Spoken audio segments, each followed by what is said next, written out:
रूस के लिए सर्वदलीय डेलीगेशन रवाना। डेलीगेशन नंबर 6 को लीड कर रही हैं डीएमके की कनिमोई। रूस के लिए रवाना होने से पहले डीएमके सांसद कनिमोई ने कहा, हमारा उद्देश्य भारत के संदेश को विभिन्न देशों तक पहुंचाना, दुनिया को आतंक के खिलाफ एकजुट करना। रूस और स्पेन समेत 5 अन्य देशों के डेलीगेशन में आरजेडी सांसद प्रेमचंद गुप्ता शामिल। बोले, पूरी दुनिया आतंकवाद से त्रस्त है और पाकिस्तान अपनी फैक्ट्री चला रहा है, हम पाकिस्तान को उजागर करेंगे। जेडीयू सांसद संजय कुमार झा के नेतृत्व में डेलीगेशन टोक्यो पहुंचा। भारतीय दूतावास पर स्वागत। ऑपरेशन सिंदूर के बारे में दुनिया को बताने के लिए 5 देशों की यात्रा पर है डेलीगेशन ने जापान में भारत के राजदूत से भी जॉर्ज के साथ बैठक की। भारतीय दूतावास में हुई बैठक में सभी सदस्य मौजूद रहे। बैठक के बाद डेलीगेशन में शामिल बीजेपी सांसद अपराजिता सारंगी का बयान, पहलगाम नरसंहार को लेकर जापान के दृष्टिकोण पर विस्तार से बात हुई। टोक्यो पहुंचे डेलीगेशन के सदस्यों ने महात्मा गांधी की प्रतिमा पर श्रद्धांजलि अर्पित की। जेडीयू सांसद संजय कुमार झा के नेतृत्व में टोक्यो गया है डेलीगेशन। जापान के बाद इंडोनेशिया, मलेशिया, कोरिया गणराज्य और सिंगापुर का दौरा करेगा डेलीगेशन। जेडीयू सांसद संजय कुमार झा के नेतृत्व में 10 दिनों की यात्रा। सांसद श्रीकांत शिंदे के नेतृत्व में सर्वदलीय प्रतिनिधिमंडल संयुक्त अरब अमीरात पहुंचा। अबू धाबी में प्रतिनिधिमंडल का जोरदार स्वागत। जम्मू कश्मीर के किश्तवाड़ में सुरक्षा बलों और आतंकियों के बीच गोलीबारी। सुरक्षा बलों ने 3 से 4 आतंकियों को घेरा। पाकिस्तान के खिलाफ भारत का एक्शन। पाकिस्तान हाई कमीशन के एक और कर्मचारी को 24 घंटे में देश छोड़ने का आदेश। राजनयिक विशेषाधिकार के उल्लंघन के बाद एक्शन। भारत के हितों के खिलाफ काम करने का आरोप। जम्मू कश्मीर के Akhnoor border BSF high alert पर। जवान बॉर्डर पर लगातार चौकसी में जुटे। ऑपरेशन सिंदूर को लेकर बीएसएफ का दावा, पाकिस्तान के बड़े पैमाने पर बंकर तबाह किए। 50 आतंकियों को घुसपैठ करने से रोका। 1.5 घंटे में खदेड़ा। बीएसएफ के डीआईजी ने कहा, महिला जवानों ने भी मोर्चा संभाला। अगर दुश्मन फिर कोई हरकत करता है तो बीएसएफ पहले से भी ज्यादा ताकत से जवाब देगी। पाकिस्तान ने बलूचिस्तान हमले में भारत का हाथ होने का आरोप लगाया। भारत ने पाकिस्तान के आरोप को खारिज किया। कहा, इंटरनल मैटर्स में भी भारत पर आरोप लगाना पाकिस्तान की आदत। अमेरिकी राष्ट्रपति डोनाल्ड ट्रंप ने फिर किया भारत पाकिस्तान के बीच सीजफायर करवाने का दावा। कहा, भारत और पाकिस्तान के बीच हालिया विवाद को व्यापार के माध्यम से सुलझाया है। दिल्ली एनसीआर में बीती शाम बारिश और तूफान का कहर। कई जगह गिरे पेड़ और बिजली के खंभे। 2 लोगों की मौत, 11 घायल। दिल्ली के लोधी रोड में एक दिव्यांग की ट्राईसाइकिल पर बिजली का खंभा सफदरजंग अस्पताल ले जाने के दौरान ही मौत हुई। दिल्ली के हजरत निजामुद्दीन पुलिस चौकी के पास तेज आंधी में पेड़ गिरा। पेड़ की चपेट में आने से 2 कारों को नुकसान। निजामुद्दीन फ्लाईओवर के पास गिरी लाइट का 40% लंबा पोल। सड़क पर खंभा गिरने से लोगों को हुई परेशानी। दिल्ली के मंगोलपुरी में तेज आंधी में होर्डिंग गिरी। हादसे में 4 लोग घायल। ग्रेटर नोएडा में एनटीपीसी टाउनशिप में एक टीचर की मौत। आंधी तूफान के दौरान वॉक पर निकले टीचर पर पेड़ गिरा, मौके पर मौत हुई। नोएडा में आंधी तूफान और बारिश ने बढ़ाई लोगों की परेशानी। नोएडा ग्रेटर नोएडा एक्सप्रेसवे पर बिजली का एक टावर गिरा। हापुड़ के पास दिल्ली लखनऊ रोड पर पेड़ गिरा, ट्रैफिक हुआ बाधित। पेड़ के नीचे रखे कई ठेले दबकर टूट गए।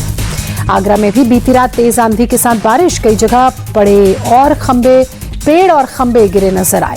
यूपी के एटा में आंधी तूफान में गाड़ी पर पेड़ गिरा। हादसे में कोई घायल नहीं, गाड़ी को नुकसान हालांकि पहुंचा। मैनपुरी में तेज आंधी और बारिश में टिन शेड गिरा, करीब 4 लोग घायल। महाराष्ट्र के ठाणे में कई इलाकों में लगातार हो रही बारिश। सड़कों पर जलभराव ने बढ़ाई लोगों की परेशानी। नवी मुंबई में भी हो रही झमाझम बारिश, कई जगह जलभराव की समस्या। पुणे में भारी बारिश से सड़कों पर लबालब पानी भरा, बारिश ने बढ़ाई लोगों की परेशानी। उड़ीसा के बारीपदा में तेज बारिश, मूसलाधार बारिश से जनजीवन प्रभावित। गुवाहाटी शहर के कई हिस्सों में तेज बारिश, कई स्थानों पर जलजमाव की वजह से लोगों की परेशानी बढ़ी। जम्मू कश्मीर के पुंछ में भी तूफान का कहर, एक स्कूल के टिन का ढांचा तूफान में नष्ट। श्रीनगर में खराब मौसम की वजह से बड़ा विमान हादसा टला। दिल्ली से श्रीनगर जा रही इंडिगो फ्लाइट की करवाई गई emergency landing.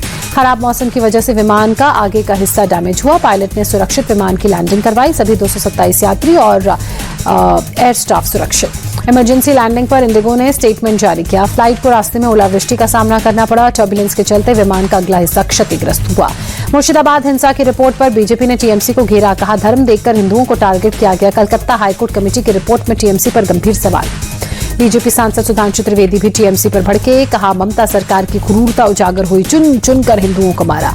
Bengal BJP chief Sukanta Majumdar ने कहा, मुर्शिदाबाद हिंसा पर सीएम ममता ने झूठ बोला, उनको बंगाल के लोगों से माफी मांगनी चाहिए। मुर्शिदाबाद हिंसा के वक्त सीएम ममता ने कहा था, बाहरी लोगों ने हिंसा की, लेकिन हाईकोर्ट की गठित कमेटी की रिपोर्ट में टीएमसी के नेताओं के शामिल होने की बात। बंगाल बीजेपी विधायक अग्निमित्रा पॉल की मांग, मुर्शिदाबाद हिंसा में सीएम ममता की भूमिका की भी जांच हो। मुर्शिदाबाद हिंसा पर कांग्रेस नेता अधीर रंजन चौधरी ने कहा, पुलिस ने सही समय पर एक्शन नहीं लिया। सिलीगुड़ी में सीएम ममता बनर्जी ने अधिकारियों के साथ बैठक की। बॉर्डर एरिया में ज्यादा सतर्क रहने की बात कही। उग्रवादी शरण न लें, इस पर ध्यान दिया जाए। सीएम ममता का उत्तरी बंगाल के सभी जिलों के डीएम और एसपी को निर्देश, बाढ़ के हालात पर नजर रखें। बाढ़ को लेकर केंद्र से मुआवजा नहीं मिलता। झारखंड शराब घोटाले पर बीजेपी सांसद निशिकांत दुबे ने कहा, रांची झारखंड की राजधानी न होकर भ्रष्टाचार की राजधानी बन गई है। कांग्रेस जहां भी सत्ता में होती है, भ्रष्टाचार होना ही है। गोवा दौरे पर उपराष्ट्रपति जगदीप धनखड़। राजभवन में शल्य चिकित्सा के जनक सुश्रुत की प्रतिमा का अनावरण। सीएम और राज्यपाल भी रहे मौजूद। छत्तीसगढ़ के नारायणपुर में बड़ा नक्सली ऑपरेशन। 1 करोड़ के इनामी समेत 27 नक्सली ढेर। एनकाउंटर में डीआरजी के एक जवान के शहीद होने की खबर। 27 नक्सलियों के मारे जाने पर पीएम मोदी ने कहा, नक्सलवाद खत्म करना हमारा प्रण है। सुरक्षा बलों की बहादुरी पर गर्व है। गृहमंत्री अमित शाह ने ऑपरेशन ब्लैक फॉरेस्ट की सफलता पर बधाई देते हुए कहा, मार्च 2026 तक नक्सलवाद का सफाया होगा। छत्तीसगढ़ के पूर्व सीएम भूपेश बघेल ने कहा, अपने कार्यकाल में 600 गांवों को नक्सल फ्री किया। अब बचे हुए इलाकों में ही एंटी नक्सल ऑपरेशन हो रहे हैं। नारायणपुर मुठभेड़ में बस्तर के आईजीपी सुंदरराज ने बड़ी उपलब्धि इसे बताते हुए कहा, केशव राव उर्फ बसव राजू की मौत के बाद इलाके में शांति बहाल होगी। उत्तर प्रदेश के बदायूं में आग का कहर। उझानी कस्बे में फैक्ट्री में भीषण आग। आसमान में उठा धुएं का गुबार। भारी नुकसान की आशंका। यूपी के संभल में अतिक्रमण हटाने का अभियान तेज हुआ। शहर के सौंदर्यीकरण के लिए जिला प्रशासन की कार्रवाई। एयरलाइंस कंपनी इंडिगो ने चौथी तिमाही के नतीजे घोषित किए। 3000 करोड़ का मुनाफा हुआ। एयर ट्रैवल में बढ़ती डिमांड से प्रॉफिट 62% बढ़ा। इको जनरल इंश्योरेंस पर लगा 1 करोड़ रुपए का जुर्माना। बीमा अधिनियम से जुड़े प्रावधानों का उल्लंघन करने के आरोप में इरिडा ने लगाया जुर्माना। अप्रैल में घरेलू हवाई यात्री 8% से ज्यादा बढ़े। 1 करोड़ 43 लाख यात्रियों ने उड़ान भरी। इंडिगो की बाजार हिस्सेदारी 64.1% हुई। ऑयल इंडिया लिमिटेड ने चौथी तिमाही के नतीजे जारी किए। मार्च तिमाही में शुद्ध लाभ 21% घटकर 1092 करोड़ रुपए रहा। टाटा सन्स के चेयरमैन एन चंद्रशेखरन ने लखनऊ में सीएम योगी से मुलाकात की। निवेश और औद्योगिक विकास पर अहम चर्चा। जियोजीत फाइनेंशियल सर्विसेज ने जनवरी मार्च तिमाही के नतीजे घोषित किए। शुद्ध लाभ 38% घटकर 32.21 करोड़ रुपए रहा। इंडसइंड बैंक ने भी चौथी तिमाही के नतीजे जारी किए। 20 साल बाद 2329 करोड़ रुपए का घाटा। एनपीए भी बढ़ा। आईपीएल में गुजरात टाइटंस की आज लखनऊ सुपर जायंट्स के साथ अहमदाबाद के स्टेडियम में होगी भिड़ंत। शाम 7:30 बजे खेला जाएगा मैच। लखनऊ सुपर जायंट्स और गुजरात टाइटंस की आईपीएल में हेड टू हेड 6 बार भिड़ंत हुई। 4 बार गुजरात ने तो 2 बार लखनऊ ने मारी बाजी। आईपीएल प्लेऑफ के लिए क्वालिफाई करने वाली मुंबई इंडियंस चौथी टीम बनी। दिल्ली कैपिटल्स को 59 रन से हरा के प्लेऑफ की रेस से बाहर किया। मुंबई इंडियंस ने पहले बल्लेबाजी कर दिल्ली कैपिटल्स को 181 रनों का लक्ष्य दिया। दिल्ली की टीम 19वें ओवर में 121 रन पर सिमटी। मुंबई इंडियंस के लिए सूर्य कुमार यादव ने 73 रनों की शानदार पारी खेली। नमन धीर के साथ मिलकर आखिरी 12 गेंदों में 48 रन जोड़े। मुंबई इंडियंस के लिए नमन धीर ने विस्फोटक बल्लेबाजी की। सिर्फ 8 गेंदों में 2 चौके और 2 छक्के की मदद से 24 रन बनाए। दिल्ली कैपिटल्स के खिलाफ विल जैक्स ने खेली 13 गेंदों पर 21 रनों की पारी। रैंड्रो कल्टन 25 रन बनाते नजर आए। मुंबई के वानखेड़े स्टेडियम में नहीं दिखा रोहित के बल्ले का कमाल। दिल्ली के खिलाफ 5 गेंदों में 5 रन।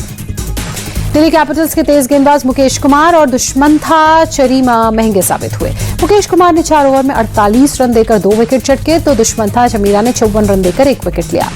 181 रन चेस करने उतरी दिल्ली के बल्लेबाजों ने निराशा उन्हें हाथ लगी। समीर रिजवी के अलावा बाकी बल्लेबाज फ्लॉप रहे। रिजवी ने सबसे ज्यादा 39 रनों की पारी खेली।